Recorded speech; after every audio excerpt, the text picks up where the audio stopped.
नाज़रीन, आपके पसंदीदा प्रोग्राम सच का सफ़र में एक मरतबा फिर आपकी खिदमत में ब्रदर सैमुअल और सुहेल हाजिर हैं। आपने पिछला प्रोग्राम देखा होगा। ये सिलसिला खुदाए सालूस के हवाले से है, जो हमारा बिलीफ है तसलीस फ़िल तौहीद, और उस पर जो तहफ़्फ़ुज़ात हैं और जो मुतरज़ीन के एतराज़ात हैं और फिर जो गलत फ़हमियाँ हैं, उन सब को लेकर साथ साथ चल रहे हैं। और इस तरह से कोशिश हमारी ये है कि ये ना सिर्फ ये कि आप हमारे प्रोग्राम पे डिपेंड करें, बल्कि आप ख़ुद भी मुनादी का हिस्सा बन जाएं, क्योंकि ये हुक्म सिर्फ चंद लोगों के लिए नहीं है कि जाएं कि कौमों में बिशारत दें और शागिर्द बनाएं। सब मसीहों के लिए, जो भी मसीह पर ईमान ले आता है और बाप बेटे रूह कुद्दुस का बपतिस्मा ले लेता है, हज़रत मत्ती की माफ़त इंजील 28 बाब उसकी 19 आयत जिस पर हमने प्रोग्राम को ख़त्म किया था, उसमें सभी इस ज़ुमरे में आ जाते हैं।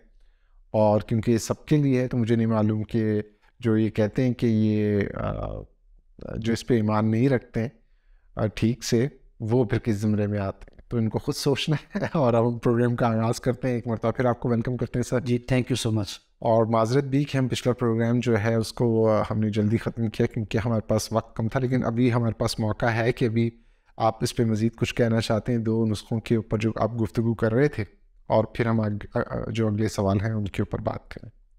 जी, जो लास्ट प्रोग्राम का एंड हुआ था कि ये हमारे पास हिस्टोरिकल एविडेंस है कि हमारे पास जो मत्ती 28-19 है, ये जो हमारे पास नुस्खा जात हैं, ये ट्रिनिटी का जो क्रीड है, जो मौजूदा शक्ल में हमारे पास है, इसके मुरतब होने से पहले से ही ये नुस्खा जात में ये आयत इसी तरह से है। तो हमने अगर कोई तसलीसियों पर ये इल्ज़ाम लगाता है कि वो उन्होंने कलाम में कुछ अमेज़िश की, तो अगर अमेज़िश ही करनी थी तो हम वो 4 आयत ही माल की किताब से निकाल देते कि भाई किससे ख़त्म हो जाए, एक ही बैप्तिस्मा है, बाप और बेटी रूह कुद्दुस के नाम से। अब यीशु नाम का बैप्तिस्मा रहने ही ना देते तो कोई भी इंसान जुर्रत ही नहीं कर सकता कि वो खुदा के कलाम में अमेज़िश कर सके। एक शख्स की इस हवाले से सुहेल साहब टेस्टिमनी जो है, जब कोई चीज़ बहुत ज़्यादा स्प्रेड हो जाती है, मतलब लॉजिकल बात है, एक चीज़ आपने इतनी कंट्रोल रखी हुई है कि आप उसके अंदर कुछ भी चेंज करेंगे तो कंट्रोलर आप हैं। लेकिन अगर कोई चीज़ इतनी स्प्रेड हो जाए 2500, ये तो बहुत पुराना फिगर है, बहुत तो कई साल पहले 2500 ज़ुबानों में बाइबल का मुकम्मल या किसी हिस्से का तर्जुमा मौजूद है, तो चलें 2500 ही समझ लेते, 2500 ज़ुबानों में, तो आप एक वर्स को कहाँ कहाँ जाकर चेंज करेंगे, नंबर 1। नंबर 2, अगर बाइबल मुकद्दस में आप बाइबल मुकद्दस की तमाम किताबें जितनी भी किसी भी लैंग्वेज में, किसी भी मुल्क में आप सारी कॉपीज़ भी उठा लें, तो बाइबल मुकद्दस की आयत की इतनी कोटेशंस फैल चुकी हैं, सिंगल वर्स की कोटेशन, कि आप जमा करके फिर से बाइबल बना सकते हैं। तो जब इतनी स्प्रेडिंग हो किसी चीज़ की, तो आप उसको चेंज करने की तारीफ़ की या चेंज की बात करें, जो पॉसिबल ही नहीं रहती। फिर इख्तलाफ लोगों में, क्योंकि वो देखें कि लोग एक दूसरे के, जो इंसान होता है उसमें जो कलीसियाओं में या आम नॉर्मल उसमें भी जो हमें नज़र आता है रसूलों के आपस में भी, उसमें कभी किसी ने एक दूसरे पे इल्ज़ाम नहीं लगाया कि आप अंजील को चेंज कर, अंजील को चेंज, और ना ही यहूदियों के बहुत सारे ऐबों की खुदा ने बात की, लेकिन खुदा ने कभी यहूदियों को ये अगर किसी जगह पर किसी को कोई लफ्ज़ ऐसा मिलता है तो उसका मफहूम वो नहीं समझ पाए, लेकिन खुदा ने कभी ये नहीं कहा कि तुमने कलाम में तब्दीली की, तुमने कलाम को अपनी रिवायात से बातिल किया। ये तो समझ यीशु मसीह ने भी फरमाया, और यीशु मसीह के दौर में वही पुराना अहदनामा ही था जो आज हमारे पास है, जो ज्यूस की जो कुतुब मुकद्दसा है, जो तनाख है, वो तीनों अकानी मौजूद हैं उसमें, वो तीनों वहाँ भी मौजूद है। बिल्कुल ठीक है। अभी अगले प्रोग्राम के जो हमारे सवालात थे, अगले जो सवालात हमको शुरू करते हैं। और इसका पहला, जो जैसे आपने एक प्रोग्राम में कहा था, मैंने रिक्वेस्ट भी किया था, लोगों ने भी कहा था कि आप हमें एक मरतबा फिर से बताइए कि जो बिदात हैं उनकी जो आगाज़ कब हुआ और उनकी मौजूदा अशकाल क्या हैं, और सबसे पहले इसमें एरियनिज़्म हरीयत क्या है और आगाज़ कब हुआ। ये सुहेल भाई, मैं अपने नाजरीन को इस प्रोग्राम की वसात से ये भी बताना चाहता हूँ। छोटी सी सेमिनरी की खिदमत है, वहाँ पर कुछ स्टूडेंट्स आते हैं और उनको हम एक बात उनके ज़हन में बड़े अच्छे से डालने की कोशिश करते हैं कि आज अगर कोई डॉक्ट्राइन को स्टडी करता है, इल्म इलाही की तालीम हासिल करता है, तो वो मुजिद बनने नहीं जा रहा, इन्वेंटर बनने नहीं जा रहा। यानी आप इल्म इलाही की फील्ड में कुछ इन्वेंट नहीं कर सकते, अच्छा, इसका मतलब है कि जो ऑर्थोडॉक्सी रासुल इत्तेकादी आपको विरसे में मिली, रसूलों से मिली, और रसूलों के बाद उनके जो शागिर्द थे, फिर बाइक्लिसिया का दौर है, और वही जो वहाँ जो स्टैब्लिश चीज़ें हम तक पहुँची हैं, हम उसको अंडरस्टैंड करते और सीखते और आगे उसको, वही हमसे मुकम्मल डिस्कवर नहीं हो पाती। मतलब ज़िंदगी का स्पैन इतना छोटा है। तो अगर हम इल्म इलाही में, थियोलॉजी में कुछ इन्वेंट करने जाएंगे, उसमें कुछ ईजाद करने जाएंगे, इन्वेंशन की तरफ जाएंगे, तो इट मीन जहाँ जिसने भी इन्वेंशन करने की कोशिश की उसने गलती की। तो इसका मतलब ये है कि हमें अपनी रूट्स पता हैं, और किसी बात के दुरुस्त होने के लिए इब्तदाई जो लोग हैं जहाँ से आगाज़ हुआ, कलाम में लिखा है कि हम रसूलों और नबियों की न्यू पर तामीर किए गए हैं, और उस न्यू की बुनियाद भी यसुम सी है, कोने के सिरे का पत्थर यसुम सी है। तो अगर हम ये बात करें एरियनिज़म की, आरियत जिसे उर्दू में कहा जाता है एरियनिज़म, तो ये 3री सदी, ये पर्सन जो है एरियस जो है, इसके नाम से ये बिदअत जो है ये मंसूब है, और ये 3री और 4थी सदी का ये शख्स है, और 4थी सदी में इसकी तालीम जो है वो ज़्यादा नुमाया होकर सामने आई, मंजर आम पर आई, और जिसके रिएक्शन में 325 में नगाया की कौंसिल जो है उसका भी इनेकाद किया गया। तो ये कहता क्या था? ये कहता था कि बाप खालिक है और उसने सब चीज़ें खल्क की हैं, और मसीह जो है वो क्रिएटेड है, और उसका, मसीह का और बाप का जो जौहर है वो अलग अलग है। तो अब देखिए प्रॉब्लम क्या है, इसने यूनिटेरियंस की तरह ऐसा नहीं कहा कि बाप खुद बेटा है या बेटा खुद रुलकुस है। इसने फ़र्क किया कि बाप और बेटे में डिस्टिंक्शन है, बाप अलग पर्सन है, बेटा अलग पर्सन है, लेकिन बाप तो खुदा है, बेटा खुदा नहीं, वो बाप से कमतर जौहर रखता है। और वही हवाला जात जो आज ओनली जीसस इस्तेमाल करते हैं कि देखिए यहाँ बेटा जो है वो बाप को फजीलत दे रहा है, अपने आप को बाप से कमतर साबित और जाहिर कर रहा है, तो उसके रीज़न समझने की बजाय सतही तौर पर उस बात को लेते हैं, और इस तरीके से वो मिसअंडरस्टैंडिंग का शिकार हो जाते हैं। तो अगर हम ये बात करें कि आरियत बिदअत का आगाज़ कब हुआ, तो 3री सदी में, और इसको जो सबसे ज़्यादा जो कह लें कि हाइप मिली या एक अरूज मिला वो 4थी सदी है, और फिर 4थी सदी की, और लेकिन इसका नकाया की कौंसिल के बाद भी इसका असर जो है काफ़ी सदियों तक ये बाकी रहा, लेकिन फिर ये बिद्दत इसको करार दिया गया। कुछ लोग वापस ऑर्थोडॉक्सी की तरफ आ गए, कुछ ने उसी अपनी तालीम को जारी रखा। तो इस तरीके से हमें एरियनिज़म नज़र आता है कि इससे आपको ये भी समझ आती है हमें कि अबाई कलीसिया इब्तदाई लोग बेटा मानने से मुराद क्या लेते थे।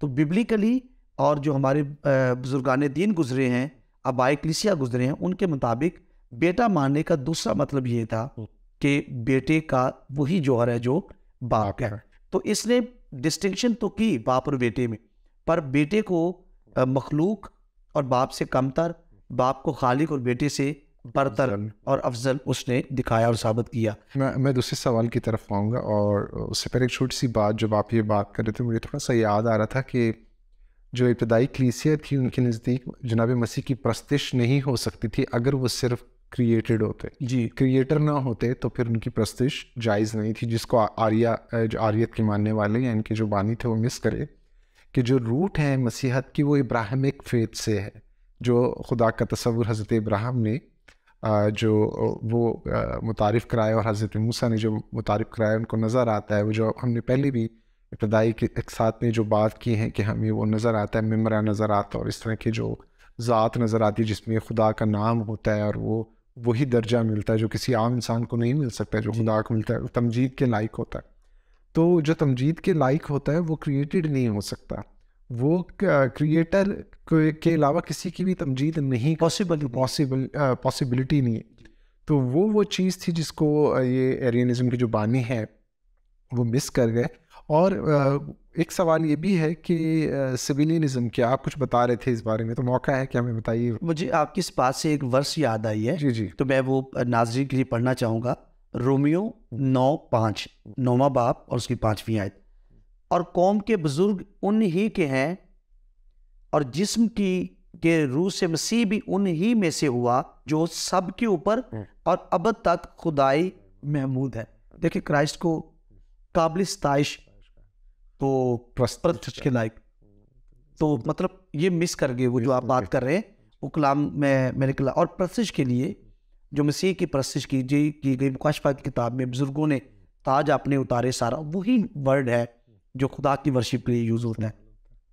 सजदा उसको किया गया और ये सारी फरिश्ते उसकी खिदमत करने लगे। तो यानी मसीह यीशु की अलूहियत तो बाइबल के हर पेज और हर सफ़े और हर आयत से हमें नज़र आती है। और अब अगर कोई हमारे जो मसीह फिरके हैं कोई ऐसी ऐनक लगा ले जिसमें उनको देखने ही नहीं, ब्लाइंड हो, शीशे काले हों, और तो एक तो काले सन ग्लासेस होते हैं और ऐसे काले जिसमें से ओपेक हों कि नज़र ही कुछ नहीं आता, तो फिर हम कुछ कर नहीं सकते। वैसी तारीकी चाहिए इस तरह की बातें करने के लिए जो हमें जो तौरात हैं उनकी किताबों में जो हज़रत मूसा के वक्त पे उनकी कौम के वक्त मिस्र में हुई कि हाथ को हाथ से जाने नहीं देता था, ऐसी तारीकी चाहिए। और ये रूहानी तारीकी, गहरी तारीकी, ये इतनी गहरी तारीकी रूहानी ही हो सकती है। अदरवाइज़ तो आप ये देखें कि हज़रत पतरस की जब आप बात कर रहे थे तो हमें वो पहले भी हम बात कर चुके हैं कि खुदा इसमें से खुद उनसे कहते हैं कि ये जिस्म खून और गोश्त ने नहीं सिखाया, तो बातें सिखाते ही पाक रूह है। तो आप जब इनकार ही कर दें पाक रूह का तो फिर ये गुनाह माफ़ कैसे होगा? आप जब उस बात के कायल ही नहीं है, आपने अपने आप को इतनी बुरी तरीके से बुझा दिया है और जो पत्ती हैं उसको अपने गुनाह से इतना गीला कर दिया कि पाक रूह जितना भी चाहे इसको जलाना वो नहीं जला पाएगा अगर आप अपने आप को खुश्क नहीं करेंगे, उस चीज़ को अपने में से खारिज नहीं करेंगे। सिविलियनिज्म के बारे में प्लीज़ हमें बताइएगा। अच्छा, इसमें मैं एक थोड़ा सा आपकी इजाज़त से इजाफा करूँगा कि ये जो आरी बिद्दत है, इसकी जो मौजूदा शक्ल है कि बेटे को लग भी मानना है। आपने सिबेलियनिज्म को पूछा, 3 मोड्स वाली जो खुद ही बाप, खुद ही बेटा, खुद ही रोल कुछ 3 मोड्स जो है वो मानते थे। अब मैंने ये देखा कि इनमें चेंज आया है। डिबेट्स हुई, मुकालमा कह लें, मुनाजरा कह लें, जो भी, या टेबल टॉक कह लें, डिस्कशन हुई। अब जब इन्होंने डिफ़िकल्टी फेस की कि बाइबल को सच्चा इल्हाम मानते हुए हम अपनी यूनिटेरियन फेथ को बाइबल से साबित नहीं कर सकते, या तो 2 ही रास्ते, या बाइबल को इल्हाम के दर्जे से खारिज कर दें और या फिर अपने ख्यालात को चेंज कर लें। और ये बहुत बड़ी, मैं समझता हूँ कि लम्हा फ़िक्रिया है कि अगर किसी टीचिंग कोई आपका फेथ है और उसके अंदर आपको आए दिन चेंज करना पड़ता है, तो आप ज़रा भी नहीं सोचते यार कि मुझे आए दिन चेंज करना पड़ता है बाइबल के साथ अपने फेथ को हार्मोनाइज बनाने के लिए। इट मीन्स कि मेरे पास जो फेथ है वो दुरुस्त है ही नहीं है, और आप अपनी कोशिश से हार्मोनाइज बना रहे हैं। लेकिन जब आप किसी से ऑपोजिट फेथ रखने वाले बंदे से बात करेंगे तो पता तो फिर चलता है कि आपने वो हार्मनी किस हद तक बनाई और किस हद तक आप नहीं बना पाए। तो जो 3 मोड्स मानते थे, जब उनसे सवाल किया गया कि ठीक है, ईसाई की किताब में लिखा है कि कोई दूसरा नहीं, और आप कहते हैं कि वही बेटे की रूप में नीचे आ गया, और वो नीचे आकर बेटा कहता है मैं अकेला नहीं, तो ये तो दोनों बयान ही अपोजिट हैं। तो उन्होंने फिर रास्ता क्या निकाला? उन्होंने जो 3री-4थी सदी की आरियत थी उसको इख्तियार कर लिया कि बाप अलग है, बेटा अलग है, बेटा जस्ट बॉडी है। और बल्कि मैं समझता हूँ कि आरियत की बेस लेकर ये उससे भी ज़्यादा बदतर हालत में चलेगी, ज़्यादा ख़तरनाक हालत में चलेगी। एरियस कम अज़ कम मसीह यीशु को लैदा शख्स तो मानता था, ये शख्स भी नहीं मानते, ये सिर्फ बॉडी मानते हैं। तो अगर आरियत की मौजूदा शक्ल देखनी है, बल्कि वो मौजूदा शक्ल और बिगाड़ के साथ, तो वो ओनली जीसस हैं और वो यहोवा विटनेस हैं, जो यानी वो तमाम जहाँ मसीह की अलूहियत का इनकार है वो कहीं ना कहीं जाकर आरियत के साथ जाकर उनका सिलसिला जुड़ता है और हमें नज़र आता है। और इसमें जो नाज़रीन को हम बता सकते हैं कि चर्च ने उस वक्त भी इनको बिद्दत कहकर रद्द कर दिया और उनकी तालीम को बल्कि बैन कर दिया गया था कि ये टीचिंग और तालीम आगे डिलीवर नहीं हो सकती। तो वो फिर ख़त्म हुई और बाद में फिर आज ये दोबारा से सर उठा रही है किसी न किसी तरह से, लेकिन ये बिद्दत करार पाई। तो जब आप नेक्स्ट क्वेश्चन की तरफ हम आते हैं, एरियनिज़म से पहले सबेलियनिज़म जो था वो इससे पहले है, यानी वो 3री सदी, सबेलियस जो था वो 3री सदी के आगाज़ का बंदा है और उसने 3री सदी के मिड से अपनी तालीम का आगाज़ किया, लेकिन 4थी सदी तक वो उसकी तालीम का सिलसिला जो है वो नज़र आता है। तो 3री सदी, लेकिन वो एरियन से पहले उसका समझ लें कि आप इस बिद्दत का दौर था। और जो एरियस खुद भी था वो भी सबेलियस के मतहत था किसी न किसी तरीके से। तो बाइबल मुकद्दस हमें बताती है कि खुदा की ज़ात में सिर्फ 3 अकानीम की ही कसरत पाई जाती है और उसको हम खुदाए सालूस कहते हैं। तो सबेलियस ने जो नज़रिया पेश किया था वो ये किया था कि खुदा के 3 मोड्स हैं, 3 रूप हैं, या तीन उसके एक पर्सन के 3 ऑफिस हैं। और ये वननेस वाले खुद इस बात का इकरार करते हैं अपने मुंह से। वो मिसाल देते हैं, किसी डिबेट में वो बंदा मिसाल दे रहा था, ओनली जीसस फेथ रखने वाला वननेस बिलीवर जो अपने आप को कहते हैं। तो वननेस तो हम भी मानते हैं पर हम उस तरह नहीं मानते जिस तरह से ये मानते हैं। तो उसने कहा जी जैसे एक शख्स है, वो एक रोल में वो शोहर है, एक रोल में वो एम्प्लॉई है, और एक रोल में वो बेटा है। मतलब बाप के लिए, माँ के लिए वो बेटा है, बीवी के लिए वो शोहर है, बच्चों के लिए वो बाप है, किसी जगह पर वो एम्प्लॉई है। पर्सन वो एक ही है, ये उसके अलग अलग काम, ऑफिस, अलग अलग काम है या ऑफिस हैं। इसी तरीके से उन्होंने कहा जी कि वो क्रिएशन, बाप जो है क्रिएशन में वो बाप है, रिडेप्शन में वो बेटा है, और सेंक्टिफिकेशन में वो रोलकुस है। पर्सन एक ही है। तो तस्लीस का जो अकीदा है वो ये है कि one God head, one being, 3 persons. ये कहते हैं वन बीइंग वन पर्सन। तो जो वन बीइंग वन पर्सन का जो कॉन्सेप्ट है ये बाइबल मुकद्दस से साबित नहीं होता। अगर एक ही खुदा शख्स है तो आपस में कम्युनिकेशन कैसे हो सकती है? बाप और बेटे की कम्युनिकेशन से बाइबल बड़ी पड़ी है। 3 अकानीम की, तीनों की कम्युनिकेशन से बाइबल की ज़हूर एक वक्त पर और लोकेशन फ़र्क जैसे हमने कहा, और उनके एक्शन फ़र्क नज़र आ रहे हैं, एक्शन फ़र्क नज़र आ रहे हैं। तो मतलब इतने वाज़ेह सबूत हैं कि कोई बहुत खुदा में कि वो इंसान जो है वो डिनाई नहीं कर सकता। तो यहाँ जो सबेलियनिज़म है, सबेलियनिज़म जो है, ये सबेलियस नाम के एक शख्स ने इस टीचिंग को तारीफ करवाया। अच्छा, एक मज़े की बात ये है, अगर आप एरियनिज़म की बात करें या सबेलियनिज़म की बात करें, इनको जो मौजूदा नाम है, यानी सबेलियनिज़म या एरियनिज़म, इनको 3री-4थी सदी में ये बाकायदा टाइटल दिए गए, पर इनकी रूट्स हमें 1ली सदी में नज़र आती हैं। तो देखें ना, यीशु मसीह के मुजस्सम होकर आने का है, कोई अगर इनकार करे, हमारे खुदा में यीशु मसीह को कोई उसकी तमजीद ना करे, तो इस तरह से रसूलों ने उनको या तो रोलकुस ने आप तहरीक देकर लिखवा दिया जो सूरत आगे पैदा होने वाली थी, और कुछ हमें रूट्स नज़र भी आ रही थी कि ये रूट्स वहाँ पर मौजूद है। ग्नोस्टिक की ख़ास तौर पे रूट्स 1ली सदी में रसूलों के होते हुए किसने तुम्हें फ़ैलसूफ़ी और लाअसल बातों का शिकार कर लिया, तो फरिश्तों की रियाजत और ये सारी बातें 1ली सदी में स्टार्ट हो गई थी। तो ये 3 मोड्स जो मानते हैं, ये खुदा के एक पर्सन के 3 रूप मानते हैं। और ये मुझे शायद हमने यहाँ एक प्रोग्राम में ये बात की थी कि ट्रिनिटी हमने जी गैर अक़वाम से ली है, तो हमने तो नहीं ली, लेकिन आपका ये कॉन्सेप्ट ज़रूर गैर अक़वाम से आया है।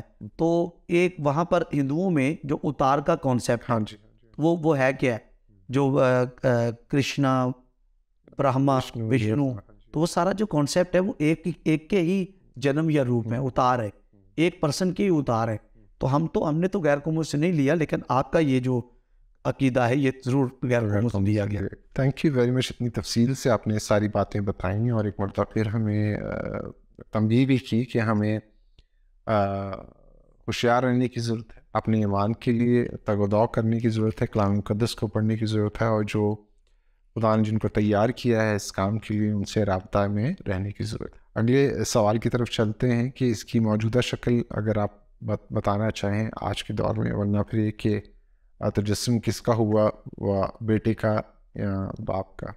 तो अगर आप सबेलियनिज़म की बात करें तो उसकी जो मौजूदा शक्ल है वो यूनिटेरियन जो 3 मोड्स मानते हैं, खुदा को एक बीइंग, एक पर्सन, और उस पर्सन के रूप मानते हैं। बाप पहले बाप था, वो ही बेटा बनकर आ गया, और फिर वो बैलेंस भी नहीं कर पाते। और मेरी किसी शख्स से हैरानकुन बात आपको मैं बताऊं, मेरी किसी शख्स से मुलाकात हुई तो मैंने उसको ये कहा कि आप कहते हैं बेटा सिर्फ बॉडी है, तो उस बॉडी के अंदर बाप ने तजस्सुम इख्तियार किया। तो बाइबल मुक़द्दस में जितने हवाला जाते हैं, तो क्या वो बॉडी किसी को बाप कहती थी? बाप तो अब अंदर है ना, बाप खुद को बाप तो नहीं कहेगा, लेकिन जो वो कहते वो बॉडी बाप कहती थी। मैंने कहा अच्छा ये हैरानकुन है कि सिर्फ बॉडी भी बोलती है, और मैंने कहा अच्छा फिर आपको पूरी बाइबल में मार्क करना पड़ेगा कि ये जो हवाला जात हैं, ये बॉडी ने ये कलाम किया, और ये जो बॉडी के अंदर जो शख्स तजस्सुम अख्तियार करके बाप था, ये जुमले बाप के हैं। आप कैसे आप डिफाइन, कितनी मतलब अजीबोगरीब सी ये बात है।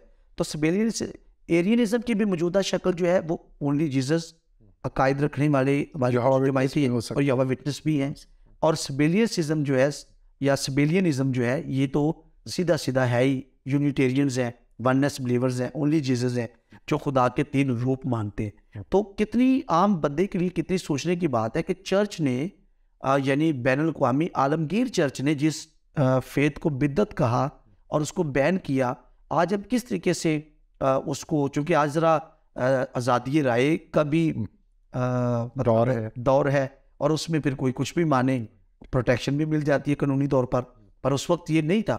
शहनशाह इन्वॉल्व होकर बैन कर देते थे कि इसको रोको, बल्कि जिला वतन करते थे कि इसने लोगों के ईमान को ख़राब किया, इतना वो संजीदा थे।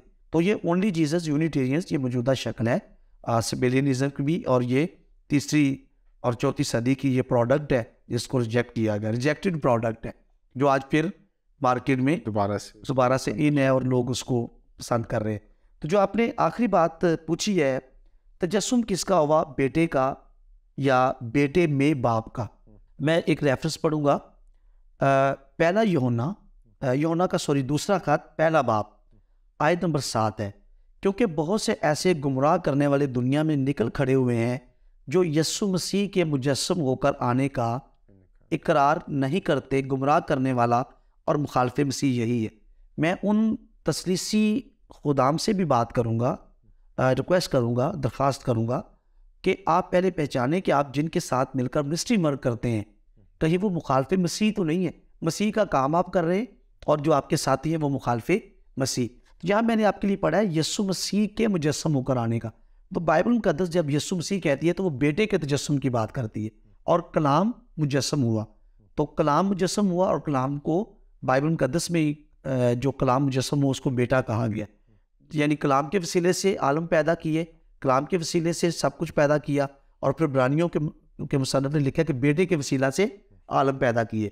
तो हमें जो तख्लीक का जो ज़रिया नज़र आता है यूहन्ना की इंजील में कलाम और इब्रानियों के खत में बेटा, तो इसका मतलब है बेटा ही खुदा का कलमा है। कलमा और बेटा को 2 अलग अलग हस्तियाँ नहीं है। तो यहाँ जो यीशु मसीह के मुजस्सम होकर आने का इकरार नहीं करते, तो आप ओनली जीसस से पूछिए, वो बाप का तजस्सुम मानते। बेटा बॉडी है, जिस्म है, और जिस्म के अंदर जो बाप है उसने तजस्सुम इख्तियार किया। तो इस आयत के मुताबिक वो गुमराह करने वाले और मुखालिफ मसीह यही हैं।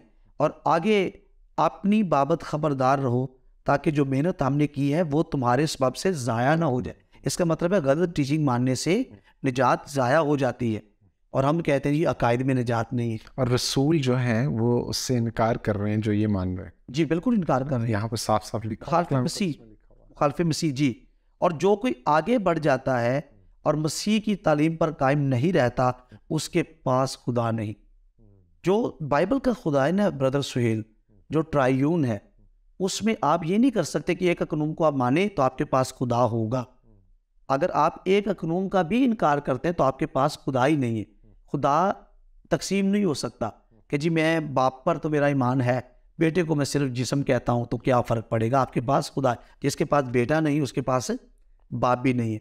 तो यहाँ पर हमें ये नज़र आता है कि उसके पास खुदा नहीं, जो उस तालीम पर कायम रहता है उसके पास बाप भी है और बेटा भी।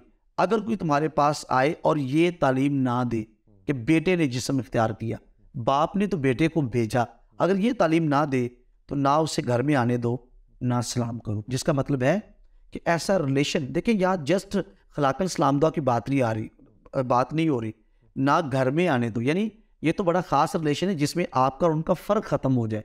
और आज आपके कराची शहर में बहुत सारे लोग हैं जिन्होंने अपना ये फ़र्क ख़त्म कर दिया है, और लोग उनको वननेस ही जानते हैं क्योंकि उनके साथ वो इतना मतलब वो मिल गए, मिक्स हो गए। तो हमें इस एक लाइन ज़रूर ड्रॉ करनी है। तो हमें उनसे मोहब्बत भी करनी है, उनको निकालने की कोशिश भी करनी है, लेकिन मिनिस्ट्री वर्क उनके साथ हम मिलकर नहीं कर सकते। आप ईमान पर कोई समझौता नहीं कर सकते। ये हमें इजाज़त नहीं देती और ये बात इजाज़त नहीं देती और ये कलाम मुक़द्दस के मुताबिक है। और ये बहुत कीमती है। यीशु मसीह पर जिस तरह कलाम मुक़द्दस में लिखा जो खुदाए सालूस है उस पर ईमान रखना उस निजात के मंसूबे का हिस्सा है, आप ये कह सकते हैं। और आप ये देखें कि आप कभी भी जब कभी कोई बीमारी हो तो उसमें ये नहीं होता है कि जैसे फॉर एग्ज़ाम्पल आपको ग्लूकोफेज खाना 500 mg, तो ये नहीं होता कि डॉक्टर ने ग्लूकोफेज 500 mg लिखा तो बोले नहीं यार मैं हाफ करके खा लेता हूँ, है तो ग्लूकोज आधी जो है बाद में खा लूँगा। तो डोज़ अपनी मर्ज़ी से नहीं ले सकते हैं, तो आपने ईमान के लिए अपनी डोज़ क्यों मुंतखब कर लेते हैं कि आप इस तरह से चलेंगे? क्योंकि कलाम मुक़द्दस में रसूल जब इस तरह से नहीं चले, जनाब मसीह के फ़ौरन बाद के लोग। और फिर मैं जब आपकी सारी गुफ्तगू कर रहे थे तो मैं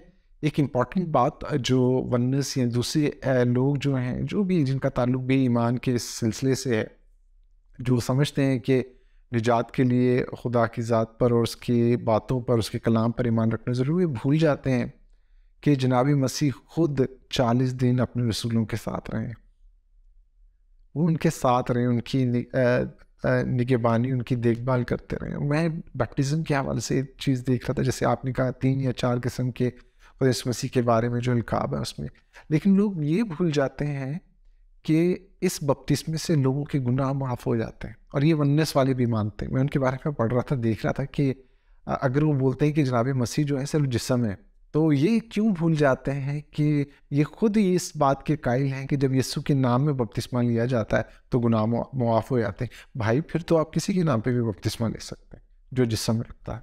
नेक बड़े अच्छे अच्छे लोग आए हैं, आपको दीगर मज़ाहिब के बड़े बड़े अच्छे वो जो हिंदू गुरु मिलते हैं, यूट्यूब भरा पड़ा है, ले लीजिए उनके नाम पर बपतिस्मा, अगर उससे मसले हल हो जाते हैं। लेकिन वो आपको खुद बता रहे होते हैं हमारे मसले नहीं हल होते। तो मैं ये सारी बातें जब आप कर रहे थे तो मेरे जहन में चल रही थी। इवन जब हम खुदा की बात करते हैं, जब वो हकीकत की बात करें तो परेशान नहीं रहता, वो खामोशी इख्तियार कर लेता है।